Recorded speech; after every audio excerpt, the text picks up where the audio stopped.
Hello, I'm TimSandle and I'm Head of QA GXP Compliance and Sterility Assurance. Welcome to the 2024 Sterility Assurance Refresher Training. And for this year, we've decided to focus on the changes to an aspect of GMP that governs everything we do, which is Annex 1 to the Orange Guide. And this annex was updated last year and we've been putting it into practice. So what we're going to do in this session is focus on the key changes. Okay, to begin with, we're going to have a look at what is Annex 1. So Annex 1 covers everything we need to know for the manufacture of sterile medicinal products. It forms part of the GMP regulation that governs the European Union, many countries around the world, but importantly in this context the UK as part of the Orange Guide, and it's legally enforceable as part of the 2021 UK Medicines Act. It had a substantial update in 2022, with the new version coming into force in 2023. And our sterility assurance processes and our approaches to contamination control have been updated to meet the new Annex 1 requirements. So if we look at the new annex and the old annex, the first thing that jumps to mind is that it's much bigger. It's gone from 15 to 50 pages. And there's also hundreds of more clauses. But beyond the size and weight of the new document, it's more science-based. It's more risk-based. And it captures some of the advances and changes with sterile manufacturing technology that have taken place over the past decade. In particular is an emphasis on the importance of barrier technology. So wherever possible, we should separate people from product, and we should always minimize and seek to eliminate the presence of people within grade A environments, particularly where product is dispensed and stoppered. And it also allows us to embrace new technologies and new techniques. Fundamental to many things within the annex is a requirement to use quality risk management. And these are proactive tools that need to be followed and formally written up to think about where contamination could occur, and then to find measures to reduce and mitigate the contamination, and then finally to try and monitor to check that our contamination system is working properly.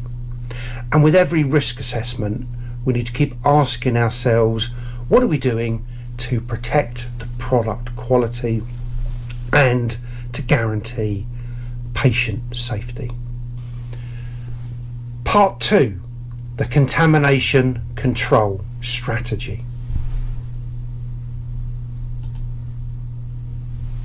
So another key thing within the annex is a requirement for every facility to have a contamination control strategy.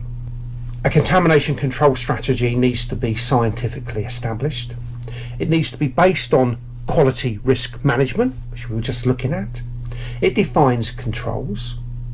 It's maintained, and it captures knowledge. So all of the best practices, all of the good ideas, all of the continuous improvement practices that we come up with should be captured with updates to the contamination control strategy. It also needs to be holistic, which is something that we'll come on to shortly. But the contamination control strategy will go down to the level of how often should we change gauntlets on an isolator? How often should we clean and disinfect a clean room? What disinfectant should we use? And so on. So it's answering all of those key points for maintaining contamination control. It also looks at contamination in a wider context. So there are microorganisms, bacteria and fungi, and it makes references to our viral pathogen safety procedures as well. It also looks at microbial byproducts which can be released as microorganisms are living or when they die. So, for example, endotoxin. It also looks at other sources of pyrogens. So if pyrogens are present in, say, parenteral drug products, they can initiate fever in the patient who receives it. There's also particles, both particles that are visible and those that are non-visible. So non-visible particles can interfere with the way the medicine works in the body. Visible particulates are impurities like, say, glass fragments. And then there's also chemicals as well, so things like cleaning, validation, and also any residues from our cleaning materials need to be captured within the strategy. Part 3. Let's now have a look at some of the key changes to the annex in detail. So some of the key changes in the annex. So first of all, we have a section on people, and people are of such great importance. We cannot manufacture our sterile medicines without people. And what the annex is doing here, it says we should always have the appropriate numbers of people. So this means, say for example, if we're running a filling line and it says 3 people, it says 3 people in our procedures for a reason. That's the number we need to carefully complete an aseptic operation. We also need highly trained people. So we need people with appropriate knowledge, skills and experience, and that means a basic understanding of sterility assurance and microbiology. We also need to control the numbers of people within a clean room. Every additional person who goes into a clean room increases the particle concentration by around 50,000 particles. So we always want to have as fewer people in a clean room as possible. And then we have good behaviours and appropriate aseptic practices, and that's particularly important when we're interacting with the grade A zone, such as within a filling machine. There are also changes within clean rooms. So I've selected a few of the changes here. So the first one is that there's a requirement to assess, measure airflow velocity under unidirectional airflow devices across the entire range of the device. So this is generally something we'd address in validation, but it can affect the points that we might use for routine checks. There's also a requirement to perform more detailed airflow studies, particularly where grade C meets grade B. So transfer hatches, airlocks, opening autoclaves, decontamination chambers and so on. And this is to support the other airflow studies. And of course, airflow studies are what's sometimes referred to as smoke studies. There's also a requirement to assess the recovery rate for a clean room. So what this means, if there's a particle event that takes the number of particles above the limit within the clean room, how quickly can the clean room recover? And the annex requires that to be within 15 to 20 minutes.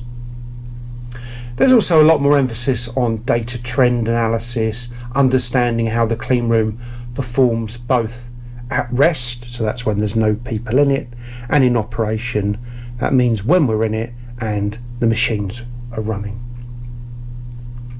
And there's also a requirement to perform risk assessments to state why the environmental monitoring samples are in the particular locations they are. So what are we actually trying to measure, and what does an excursion actually mean from a given location?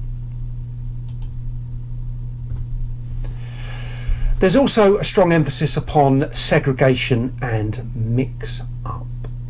So first of all, different activities should take place within different clean rooms. So we would have a dedicated area for the preparation of sterile components. So this is why sterile supplies is in a demarcated area. There also needs to be procedural controls, as in SOPs, process instructions and so on, that are designed to prevent mix-up or cross-contamination. There also needs to be a lot of detail on design of clean rooms and equipment and facilities. So this diagram here might look a little bit complicated, but it's not intended to be. It's basically about the different layers that surround the most important aspects. So red on the slide there is grade A. So grade A is protected by a barrier, but it's also protected by the grade B clean room. And then the grade B clean room, which is the darker blue, is protected by the lighter blue, which is the grade C. And then the grade C is protected by the grey colour, which is the grade D. And then finally in the white zone would be a CNC, a controlled not classified area. A good way to think about this is a bit like the layers as you unpeel an onion. You're protecting that core with a contamination control cascade. Also in Annex 1 there are a number of changes to utilities.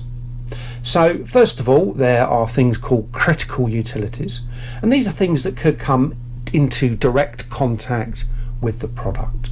So pharmaceutical grade water, we use water for injections to formulate our product. Gases, compressed air and nitrogen, and also the steam that provides the clean steam to an autoclave. Furthermore, with utilities, there's a lot around water controls, so how the water system is designed and maintained. So things like the orientation of the pipework, the speed at which water flows through the pipework is really important, because fast turbulent flow of water stops any microorganisms from adhering to pipework. When microorganisms get stuck to pipework, that gives them an opportunity to form biofilms. And the greater controls are around the water system, the water injection system, and that's required to be maintained at a temperature above 70 degrees Celsius, because again a hot water system creates conditions that are not favourable for microbial growth. Part 4. Now we're going to have a look at what Annex 1 is saying about the holistic approach to contamination control. So again, this is another illustration of what we're trying to achieve. And again, it's about this holistic approach and this cascade of contamination. So again, we have the red area, which is grade A. And you can see there's a reference below that to less than 1 CFU. So that means that we're targeting within grade A no microorganisms whatsoever. Moving up, so we're going leftwards across the diagram, we have grade B. So there's a reference there to lots of number 5s and a number 10. So the 5s are reference to the surface sample limits and the finger plate limits, which is no more than 5 colony forming units, and the reference to 10 is for air. Jumping further backwards, we get to grade C, and here we have much higher permitted limits. We're allowed 50 microorganisms on a saddle plate, 25 microorganisms from a surface, and then in grade D we're up into the hundreds.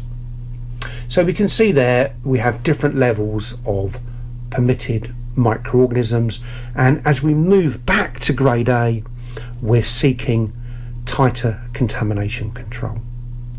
We won't go into detail now, but above that are particulate limits. If we just turn our attention to the arrow at the bottom, then this is the pressure cascade. So this is another area of protection. We want the air throughout the facility to be flowing from grade A to grade B, from grade B to grade C, from grade C to grade D, and grade D out. So we are seeking to make it harder for airborne microorganisms to progress into our most important areas. And again, it's all about protecting grade A. Transfer controls. So transfer controls are particularly focused on how items will get into an aseptic filling suite. So there's strong protections around grade C to grade B, and then from grade B to grade A. So the strongest measures are with depyrogenation and sterilization. For items that don't go through a depyrogenation tunnel or an autoclave, then these would be single-use sterile disposable items that would ideally go through a decontamination chamber with an automated VHP cycle, so decontamination chamber. And there are provisions to pass some items through transfer hatches, which would be protected with a localized unidirectional airflow, but which would require manual disinfection. And it's very important that that manual disinfection is undertaken using a sporicidal disinfection agent. I mentioned earlier that one of the key things about Annex 1 that it's trying to get across in this new edition is the importance of barrier controls. So barrier controls essentially either means a RABS.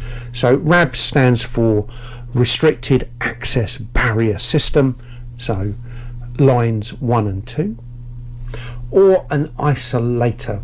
Isolators are superior to RABS because they're fully enclosed. They have an automated VHP decontamination cycle, and access is only permitted through gauntlets.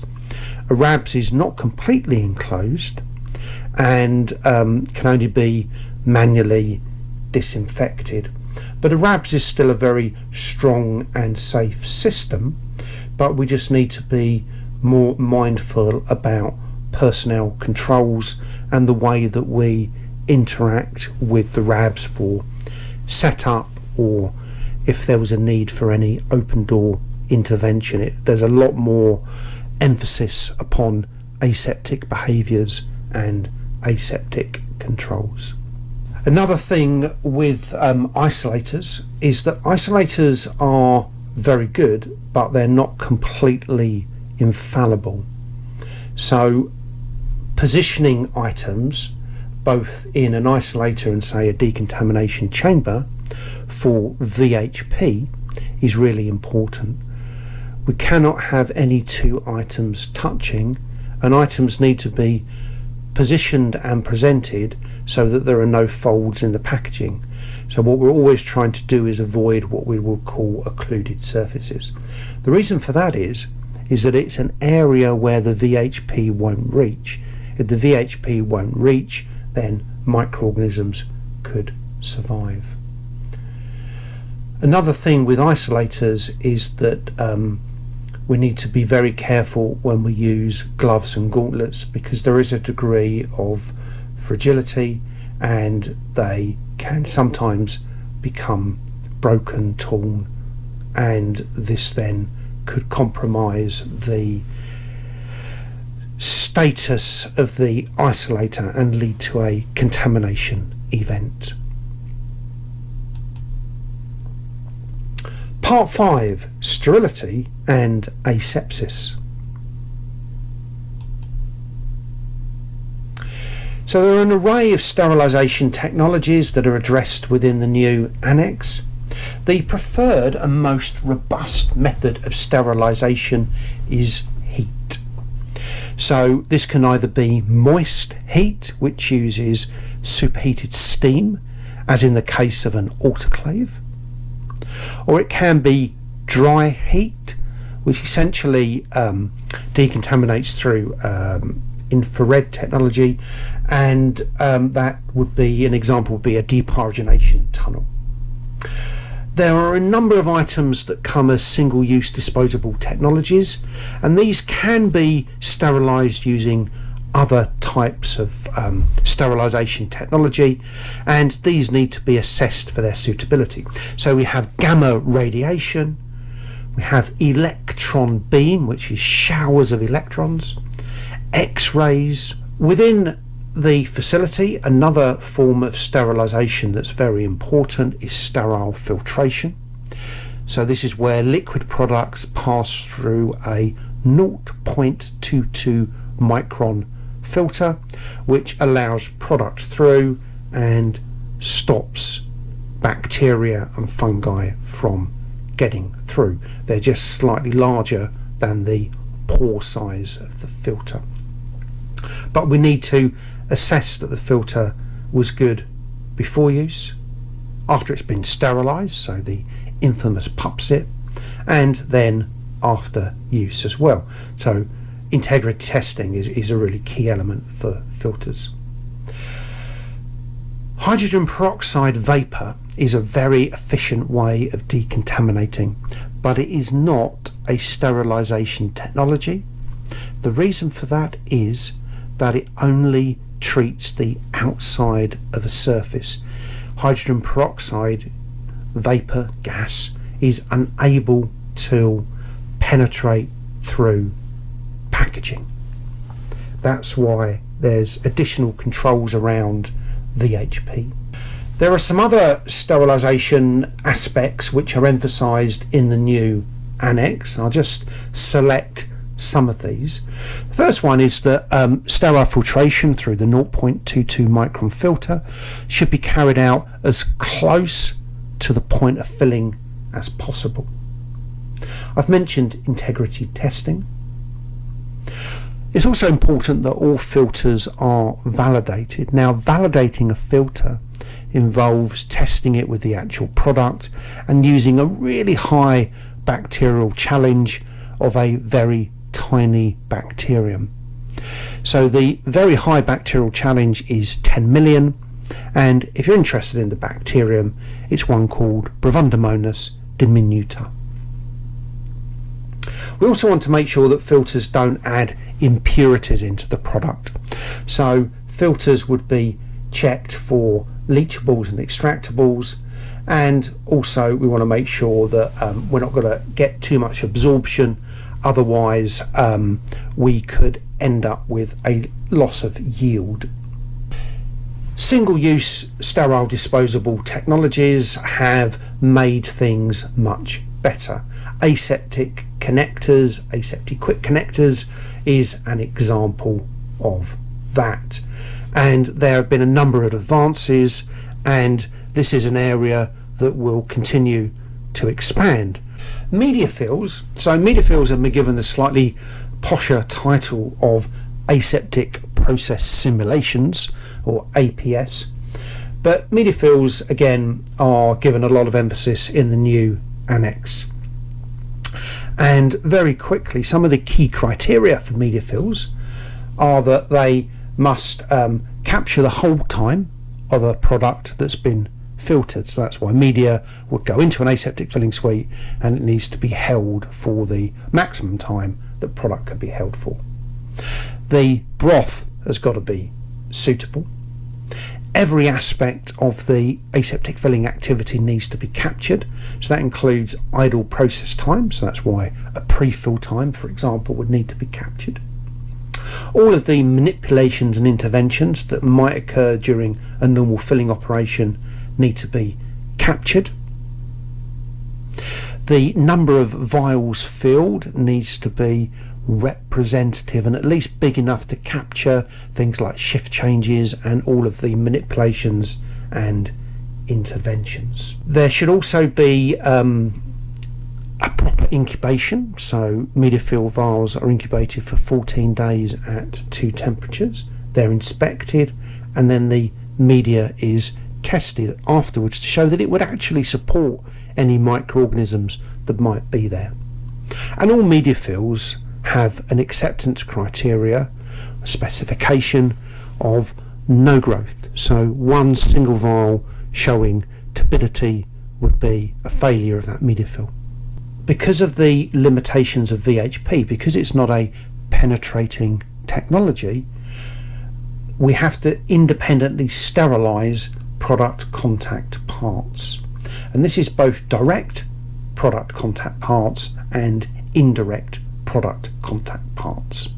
Of particular importance are filling needles, stopper bowls, and the guides that the stoppers would move down. And that applies to both RABs and isolators. Sterilization doesn't stop when a product's gone to inspection, labelling and packaging. We need to guarantee that the product remains sterile until it reaches the hands of the clinician or the patient. So GDP, good distribution practice, includes container integrity, and that means that there's no deterioration of the stopper oversealed into the top of the container, that there's no chance of microorganisms ingressing in, and that remains integral even if we send a product to Australia and it's subjected to the extreme pressures and low temperatures, say, you might find in the hold of an aircraft. Part 6, cleaning, disinfection and environmental monitoring. Cleaning and disinfection is given a lot of additional attention in the annex. There's particularly a strong emphasis upon the importance of cleaning before disinfection. So if we don't clean effectively, disinfectants don't work very well, because disinfectants are not very good at penetrating any kind of soil, grease, protein that might be on top of the microorganism. So they need that to be removed so the disinfectant can do its job. Disinfectants in aseptic filling areas need to be sterile. We also need to rotate so we can increase the spectrum of activity, and this helps guard against the nastier microorganisms that we might find. And we have to use a sporicide regularly, and the sporicide is the thing that's most effective against fungi and of course bacterial spores. Environmental monitoring should always be targeted in the operational dynamic state when there's people around. There are, as well as like standard activities, batch related activities, one of the strengths of environmental monitoring is kind of targeting special events, so maintenance work coming out of shutdown, checking how well cleaning and disinfection is working when we get changes to room occupancy. Another thing that's important about environmental monitoring is not only that there might be an alert and action level to signal the status of the clean room, but there's also the ability to identify the microorganisms, and that gives a way to look for some of these more objectionable, nasty, strange organisms that signal a breakdown. So for example, if we find fungi in aseptic filling area, that normally indicates that there's been some form of control breakdown somewhere or other, and we need to start forensically trying to find out where that contamination came from. The structure of the contamination control strategy is kind of divided into different pillars. So there's things looking at processes, equipment and people, environment, cleanroom design and the approach to cleaning and disinfection, design of utilities, approaches to improving aseptic processing, so single-use technology, barrier technology, sterilization, and then some wider quality control aspects like vendor approval, release of materials, monitoring strategy, and so on. So it kind of captures the things that I've been discussing. So you can see the importance of cleanroom design, the surrounding importance of utilities, applying scientific knowledge, experience and risk management, and all of these elements come together, and if we focus our eyes on the red, the grade A, that's what we're seeking to do all we can to stop product becoming contaminated all the way through, but particularly in the grade A zone. Part 8, let's wrap up. Just carrying out monitoring does not ensure sterility. So we need a contamination control strategy. We need to identify hazards, find ways of eliminating them, mitigate risks, apply risk management to do this, and then monitor to prove that everything is working. We need good design of premises, equipment and processes. We need highly qualified and skilled people like yourselves. We need good designed procedures, and we need to put it all together. We need a joined up approach. We need to be able to stand back and look at the big picture. So it's this holistic approach to the assurance of sterility. Thank you very much for watching, and thank you very much for taking part in the 2024 Sterility Assurance Refresher. I hope it's been enjoyable, and hopefully you've gained a flavour of what the revised Annex 1 is trying to say. So I'm TimSandle, Head of QA GXP Compliance and Sterility Assurance. Thank you for watching. Have a great day.